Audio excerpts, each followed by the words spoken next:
Recently, I've been doing a lot of videos with the GoPro Max. And if you aren't familiar with the GoPro Max, it is an action camera and 360 camera all in one cool little waterproof package. I've had a lot of people asking me, how do you actually edit the 360 files from the camera? You have two lenses on each side of the camera and they're filming everything around you. So to actually use the footage in a regular video like what you're watching now, you actually have to go through and edit and select what you want the camera lenses to be looking at. I'm gonna show you how to do that using the GoPro app in an iPad Pro. All you have to do is download the GoPro app. For today's video, I have a couple of small clips that I'm gonna open up in the iPad, and I like to turn it horizontal because I use everything in 16:9 for YouTube. When you first open it up, you can see the file is all sort of warped and funky looking. That's because it's showing the entire 360 degrees sort of flattened out, so everything looks a little weird and wonky at first. In the center of the screen, you can see the little blue dot. Click that, and that's gonna put us into different modes. You can see that I can pinch it and move it around. I can zoom in like crazy. I can zoom out like crazy. You can move it around so it's reverse planets, tiny planets, all kinds of movement with your finger. And that is why I like it with the app so much on the iPad or your Android, because on the computer it's a little different. And if you are interested in seeing how the keyframing works on the computer, let me know in the comments below and I'll gladly make a video using the updated GoPro app on the computer with a few other features that you don't get yet on the iPad or iOS device. So the first thing you want to do is find your selected starting frame. Now if you're filming yourself, usually you want to find yourself. Then we will actually go down here and click this little dot on the bottom right. I can now change from 16:9, 1:1, 4:3, 9:16. For this video, we're going to leave it in 16:9. We are going to hit the blue dot, and that has put a keyframe right there looking at that location. The next thing you can do is scrub your file. See how I can scrub the file? We're going to scrub forward a little bit. You see this little box on the ground that I'm going to hit, and I'm going to move it around until I get the shot that I like approaching that box. Now you can pinch it in and show the whole thing, and you can keep zooming. I mean, this thing has an incredible field of view, but we're gonna bring it up and fill the screen to about right there. So now what happens, you hit play, you see it starts at the first keyframe and then slowly moves over to the second keyframe. Now right there you can see it sort of lost me, so I can go back in and put it back on, zoom me out a little bit, and add a keyframe in between those. So now we've got the beginning keyframe, the middle keyframe, still in focus, and it's gonna go back to the keyframe, and you see again it lost me right over there. So you can just adjust that by adding another keyframe, and this is what we get.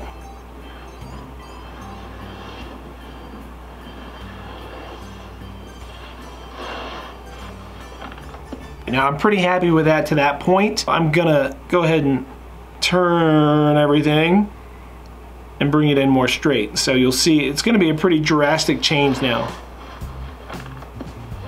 So did you see how it sort of swung the camera around real fast? When you make changes that drastic next to each other, you're gonna get these drastic, not natural looking movements. So let's go ahead and delete that one out of the way. And to delete that keyframe, you tap it and you'll see the little delete box, and now that's gone. So let's go ahead and fast forward a little further away on the scrub line, and we will move the camera and then put the keyframe in, and you'll notice now having that space, it's going to be a little bit more fluent. See that? And we'll let it play to the next feature. And right there, I want to reframe that. So you could either zoom in, so you can see what you're doing, or you can zoom out. And when you zoomed out, it looks sort of cool. You can actually see that I've now got a little bit of the tiny planet feature going on. That's because I pushed up. See how as I go up? When you zoom all the way out and you go up, you get this cool little ball, like a little world, and then we'll bring it back down to there. So let's watch that.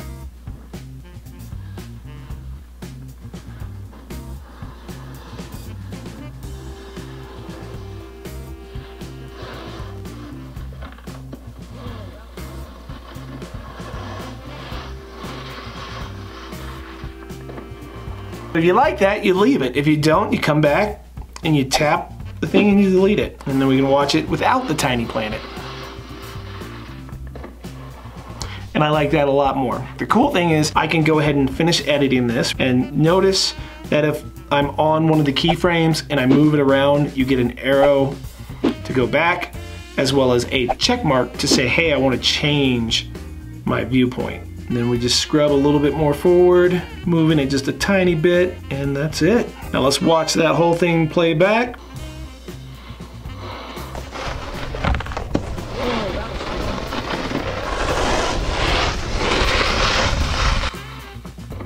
Oh, and you see we got a little off right there, so let's go back to that. Scrub it to right there, add a keyframe, scrub it a little more, add a keyframe, and that should be good. Let's watch from there.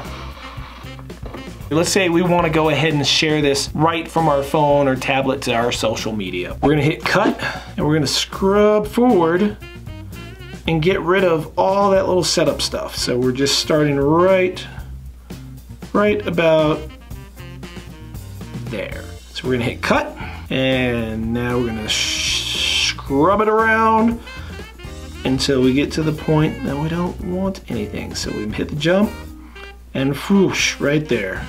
Boom. So now we have that. We can hit done at the top right. We can now click save and render video. And from that point, you now have a flat video that you can no longer turn around and maneuver. And that is what you can send over to Final Cut Premiere. You can send it to Facebook, Instagram, and poof, you've got yourself an edited 360 video.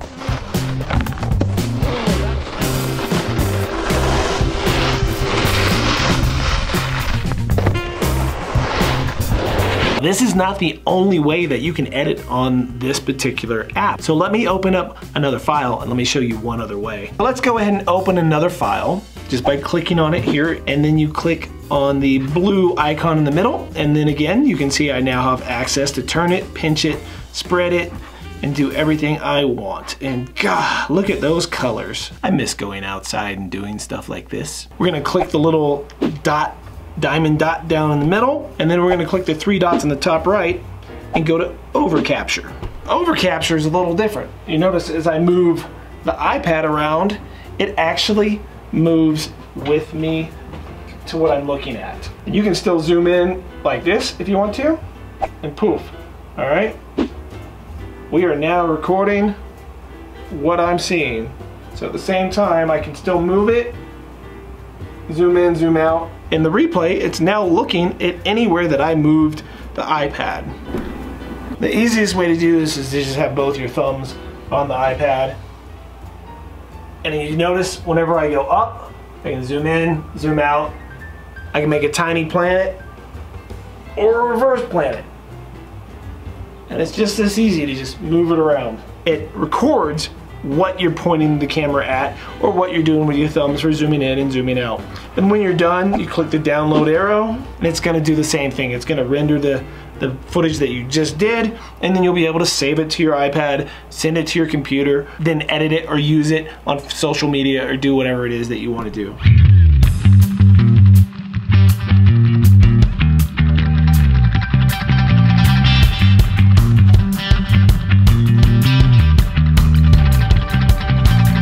Now these are 2 quick ways to be able to edit right off the bat from your iPad, and hopefully this gets you a general idea of how I edit my footage before sending it over to Final Cut Pro and using it that way. Now you can send the footage as a 360 video and upload that to YouTube so that your viewers can actually move it around in 360 degrees. But the majority of the time, I like to use keyframes and select what the camera sees. I do occasionally put up videos that are just full 360. If you're interested in some of that stuff with snowboarding or whatnot, click right there. There's a little card and you can check out some of those videos. This was a quick sample, and hopefully it at least wets your tongue a little bit on how this stuff works. If you would like to see more detailed stuff like this, let me know in the comments below. And if you are new here, my name is Sean Oz, and this is the World of Oz, where I like to share with you my adventures in the Rocky Mountains and teach you how I use drones, action cameras, and 360 cameras to capture